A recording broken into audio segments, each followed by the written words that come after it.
जज्बा।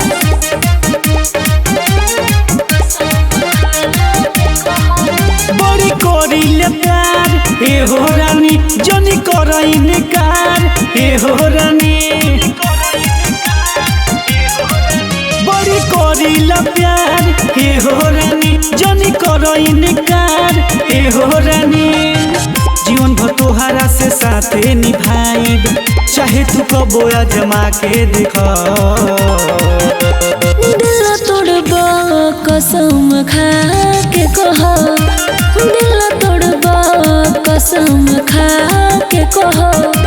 सच बतिया तू बता के कह, दिल तोड़बा कसम खा के कह, दिल तोड़बा कसम खा के कह।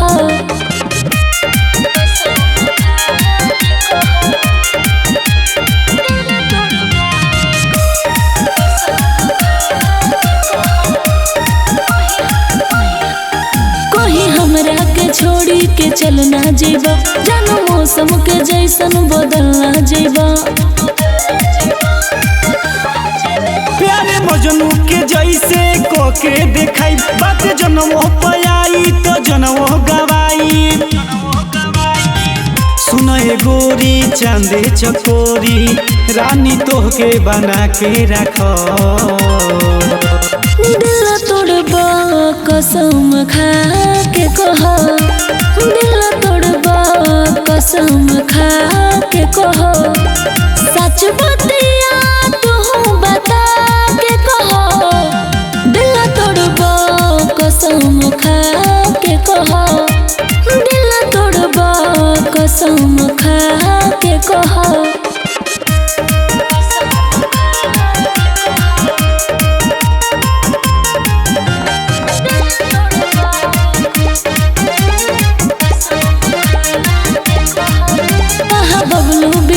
कोई करता प्यार लेके मजा देता वे ठोकर मार। चाही केतना ले तुहरा के कैसे बता दी, हनुमान जी ना होई कि सीना चिर के देखा दी।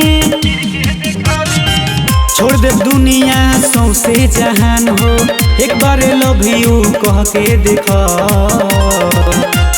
दिल तोड़बा कसम खा के कह, दिल तोड़बा कसम खा के कह।